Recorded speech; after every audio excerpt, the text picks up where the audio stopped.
Conexão Multiespécie. Quando pessoas e animais se conectam, a vida floresce para todos.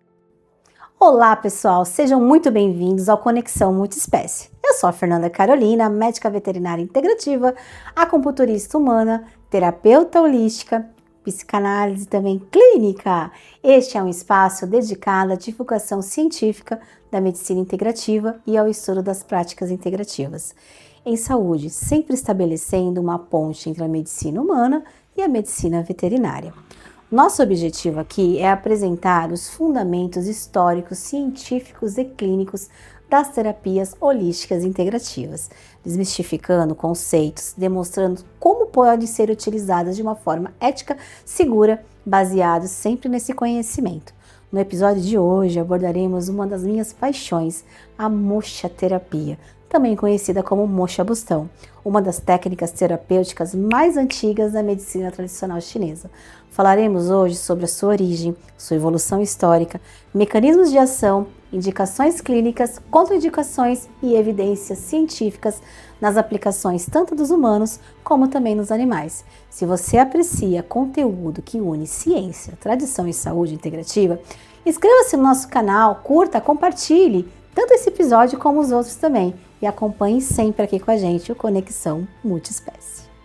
Você sabe o que é moxa-terapia ou moxa-bustão? Moxa-terapia consiste na estimulação térmica de pontos de acupuntura, meridianos ou regiões anatômicas específicas, através da combustão da erva Artemisia vulgaris. O seu objetivo é aquecer os meridianos, estimular a circulação de Qi Shui e eliminar fatores patogênicos como o frio e a umidade. E, claro, reestabelecer a homeostase do organismo, tanto humano como dos animais. Falando um pouquinho sobre a origem da moxa, o uso terapêutico do calor antecede a própria acupuntura. Registros históricos indicam que a moxa-terapia já era utilizada na China há aproximadamente mais de 5.000 anos, tornando-se uma das bases terapêuticas da medicina tradicional chinesa. Falando bem pouquinho da história, a moxa-terapia é amplamente descrita no livro do Han Jineng, obra considerada o principal tratado clássico da medicina tradicional chinesa. Diversos textos antigos afirmam que quando a acupuntura isoladamente não produz o efeito esperado, a moxa-bustão deve ser utilizada para fortalecer o tratamento. E acredite, fortalece demais. A erva utilizada na moxa tem um nome maravilhoso, Artemisia vulgaris. A Artemisia pertence à família das Asteraceae. Após uma colheita, as folhas são secas, envelhecidas e processadas até formar uma lã, a lã da moxa. Sua combustão produz calor profundo, radiação infravermelha e compostos aromáticos maravilhosos, que potencializam muito os seus efeitos terapêuticos. Dentro da medicina chinesa, existe um fundamento da moxoterapia. Ela é indicada principalmente para síndromes de frio que chamamos, deficiência do yang, deficiência do qi, da estagnação do shui, também do qi. A sua principal função é aquecer esses locais, fortalecendo então o yang, promovendo a livre circulação energética e restaurando o equilíbrio funcional do organismo dos animais e dos humanos. Vamos falar um pouquinho como funcionam os mecanismos fisiológicos da moxa? Sob a perspectiva biomédica, o calor produzido pela moxa promove vasodilatação, aumento da perfusão tecidual e melhora da oxigenação celular, incrementando o metabolismo local, dando relaxamento muscular e modulando a dor, e o estímulo aos mecanismos naturais de reparação dos tecidos no corpo de humanos e dos animais. Falando um pouquinho sobre os mecanismos imunológicos, estudos experimentais sugerem que a moxa-terapia ou moxa-bustão pode modular a resposta imunológica por meio da regulação das citocinas inflamatórias, que são influenciadas sobre as células natural killer, melhora da resposta antioxidante e a redução de mediadores pós-inflamatórios. Entretanto, esses mecanismos ainda seguem sob investigação. Se a gente falar sobre o sistema nervoso, a estimulação térmica dos acupontos, por exemplo, ativam receptores cutâneos, fibras nervosas periféricas, desencadeando uma resposta segmentar e central, que favorece analgesia, modulação autômica e equilíbrio neuroendócrino. Olha que legal, olha quanta coisa a mochoterapia pode auxiliar. E entre os efeitos circulatórios, a gente pode destacar, por exemplo, o aumento da microcirculação, a melhora da drenagem venosa e linfática, maior aporte do oxigênio aos tecidos e a aceleração dos processos de reparação. Agora vamos falar um pouquinho das indicações na medicina humana. Na prática clínica, a mochoterapia pode ser utilizada como uma terapia complementar, integrativa, auxiliando, por exemplo, na osteoartrite, na lombalgia, na cervicalgia, na dor miofacial, nas tendinopatias, nas neuropatias periféricas, fadiga crônica, fibromialgia, distúrbios digestivos e funcionais e condições associadas à deficiência energética, segundo o conceito da medicina tradicional chinesa. Olha que legal, pessoal! Dentro das práticas clínicas integrativas, além das afecções musculoesqueléticas, a mochoterapia pode ser empregada também como uma terapia auxiliar também em distúrbios, por exemplo, de fadiga crônica, em estados de convalescência, de imunossupressão funcional, de deficiência energética, segundo alguns conceitos que a medicina tradicional traz, como a gente te falou. Pacientes que apresentam também sensibilidade exacerbada ao frio. A sua indicação deve ser sempre baseada em uma avaliação clínica individualizada, considerando tanto o diagnóstico biomédico, médico, quanto o diagnóstico energético. Quando aplicada dentro dos princípios da medicina tradicional chinesa, a mochoterapia ela é sensacional, mas nunca se esqueça, o indivíduo ele é um todo. E na medicina veterinária? Na medicina veterinária, a mochoterapia pode ser integrada em cães, gatos, equinos, bovinos, entre outras espécies, integrando o protocolo de reabilitação, por exemplo, em manejo de dor e na recuperação funcional desses pacientes. Algumas indicações na veterinária, tá? Frequentemente, isso nós utilizamos em osteoartrite, em displasia coxofemoral, espondilose, doença do disco vertebral, sequelas neurológicas, paralisias, paresias, pacientes geriátricos, dores crônicas, recuperação pós-operatória e nas doenças musculoesqueléticas. Nós podemos utilizar a mocha também no controle da dor. A sua ação analgésica resulta da combinação entre a melhora da circulação e a redução da tensão muscular, na modulação neuroquímica e na ativação do mecanismo central envolvido no controle da dor. De uma forma geral, como que a mochoterapia pode ser aplicada? Pode ser aplicada por meio de um bastão de mocha, de um cone de mocha, de uma caixa de mocha, de uma mocha sobre a própria agulha de acupuntura, que nós chamamos de mochoterapia direta e indireta. Podemos também utilizar essa fumaça maravilhosa para auxiliar também como aromaterapia. Podemos utilizar ela nos principais acupontos, selecionando, por exemplo, os pontos de acupuntura de acordo com o diagnóstico energético do paciente. Por exemplo, nós podemos utilizar no estômago 36, no VC4, no VG4, no bexiga 23, no rim 3, no BP6, no IG4 e tantos outros pontos de auxílio energético para os animais e humanos. A escolha do acuponto deve ser sempre respeitada pelo padrão sindrômico do indivíduo, identificado pelo acupunturista durante a sua avaliação. A mochoterapia, ela tem algumas contraindicações, mas deve ser levada em conta de acordo com o acupunturista. Ela é contraindicada em áreas com inflamação aguda intensa, febre, queimadura, ferida muito aberta, região com perda importante de sensibilidade, pacientes com hipersensibilidade ao calor e situações clínicas que a aplicação térmica possa agravar aquele quadro do paciente. Também deve ser utilizada com cautelas em pacientes diabéticos, com neuropatia periférica e indivíduos com alterações vasculares importantes. Daí o porquê uma boa avaliação. Existem algumas precauções também para usar a mocha. A intensidade do calor deve ser sempre constantemente monitorada pelo acupunturista. A avaliação clínica, o diagnóstico energético e a característica individual de cada paciente são fundamentais para a segurança desse procedimento tão maravilhoso. A mochoterapia é segura quando ela é executada por um acupunturista habilitado. A mochoterapia apresenta excelente perfil de segurança e baixo índice de complicação. O conhecimento anatômico, fisiológico e energético é indispensável para uma prática dessa terapia tão maravilhosa. E a integração da mochoterapia com outras técnicas? Nossa, pessoal, ela pode ser associada com a acupuntura sistêmica, com a eletroacupuntura, com a aurículo, com a fitoterapia, com a ventosa, com o laser, com a cromoterapia, com o reiki, com diversas técnicas integrativas. Afinal de contas, ela vai potencializar os resultados terapêuticos de uma forma novamente individualizada para cada paciente. E falando sobre evidências científicas, né? As evidências científicas atuais demonstram resultados promissores, principalmente no manejo da dor musculoesquelética, nas osteoartrites, como eu falei para vocês, na recuperação funcional de um todo e em algumas doenças inflamatórias e crônicas.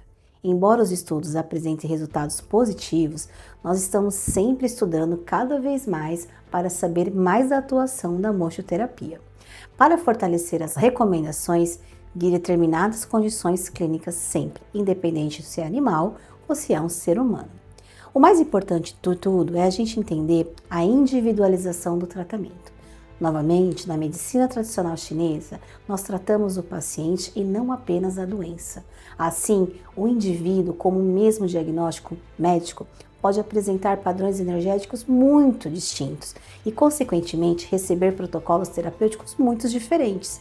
Essa individualização constitui um dos pilares da medicina integrativa, favorecendo assim uma abordagem mais abrangente e sempre personalizada. A mochoterapia, na terapia da medicina integrativa, ela não substitui tratamento nenhum médico ou veterinário convencional. Quando esses são necessários, é claro, procure o profissional e associe essas técnicas. Ela atua sempre como uma terapia de integração, como diferentes abordagens para promover novamente essa recuperação funcional, equilíbrio energético e harmonia numa qualidade de vida do corpo e da mente dos pacientes. Agora, fique no quadro da Conexão Multiconsciência com o professor Dan Champlin, que é antropólogo, terapeuta integrativo, escritor e pesquisador da consciência humana.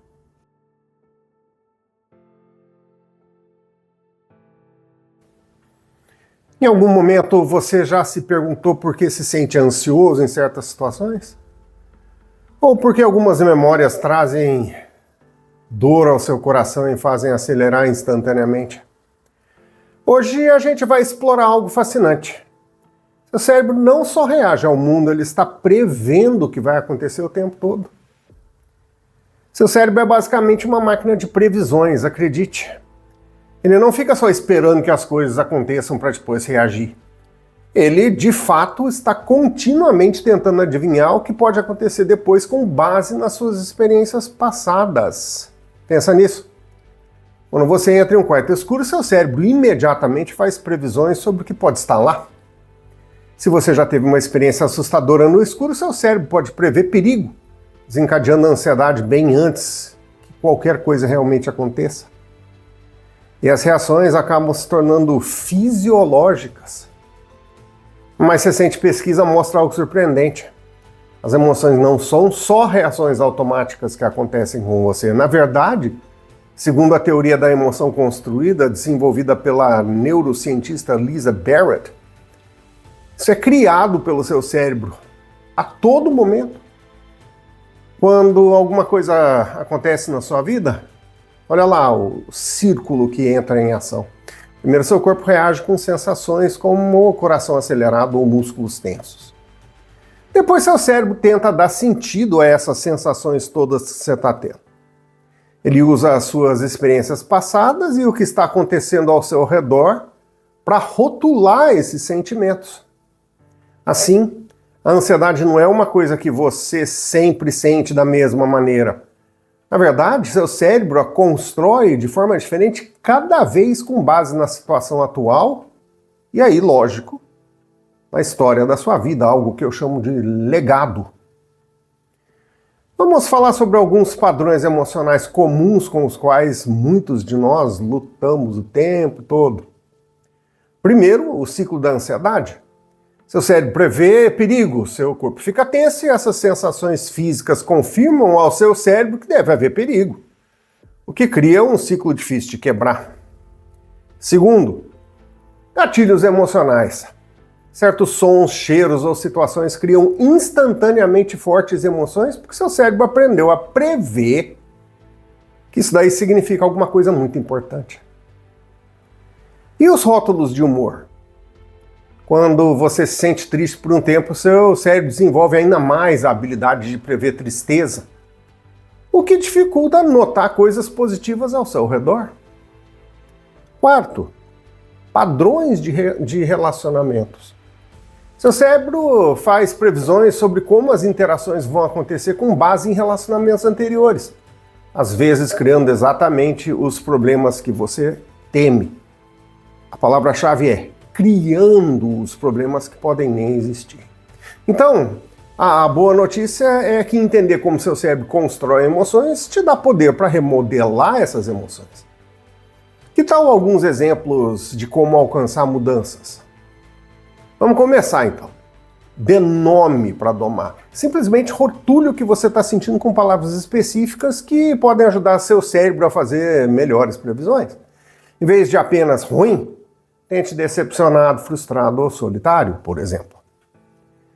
Mude o contexto. Se certos lugares ou situações sempre desencadeiam emoções difíceis, vivenciá-las de maneiras novas e positivas, de forma gradativa, de fato pode atualizar as previsões do seu cérebro. É como atualizar um arquivo no computador. Consciência corporal. Preste atenção às sensações físicas sem rotulá-las imediatamente como boas ou ruins. Aquele coração acelerado pode ser empolgação, não só ansiedade. Amplie seu vocabulário emocional. Aprender palavras novas para designar as emoções realmente ajuda seu cérebro a construir experiências emocionais mais matizadas. Desafie previsões. Quando você sentir certeza de que algo ruim vai acontecer, pergunte-se a si mesmo: isso é uma previsão baseada em experiências passadas ou no que realmente está acontecendo nesse momento? Suas emoções não são reações fixas, elas estão sendo construídas o tempo todo pelo seu cérebro. Ao entender esse processo, você ganha o poder de moldar a sua vida emocional em vez de se sentir sempre, digamos assim, controlada por ela. Lembre-se sempre, seu cérebro aprendeu esses padrões de previsão para te proteger, mas às vezes isso tudo precisa ser atualizado. Com prática e paciência, você pode ensinar ao seu cérebro novas maneiras mais saudáveis de prever e construir seu mundo emocional. Quais padrões emocionais você já notou na sua vida? Eu sou Daryl Champlin e esse é o Conexão Multiconsciência, um espaço para explorar os múltiplos territórios da consciência, dos sonhos e do sono às experiências extraordinárias, a saúde mental e as transformações humanas. Eu gostaria de deixar aqui para vocês que a mochoterapia permanece após milhares de anos como uma importante ferramenta terapêutica dentro da medicina tradicional chinesa. Sua utilização na medicina humana como na medicina veterinária demonstra que tradição e ciência podem caminhar juntas quando aplicadas de maneira ética, criteriosa e baseada em evidências. O aprofundamento científico sobre seus mecanismos de ação continua ampliando o entendimento dessa técnica milenar, fortalecendo seu papel como recurso complementar no cuidado integral à saúde. Eu espero que neste episódio eu tenha contribuído um pouquinho para ampliar o seu conhecimento sobre a mochoterapia e as suas aplicações. Muito obrigada por nos acompanhar. Que esse conteúdo foi útil para você, compartilha com seus colegas, com seus amigos, seus vizinhos, seus profissionais da área e deixe seu comentário aqui, sempre pedindo para as pessoas se inscreverem no nosso canal. Acompanhe os próximos episódios do Conexão Multiespécie, onde ciência, terapias integrativas e saúde caminham sempre ao lado a lado. Até a próxima, pessoal!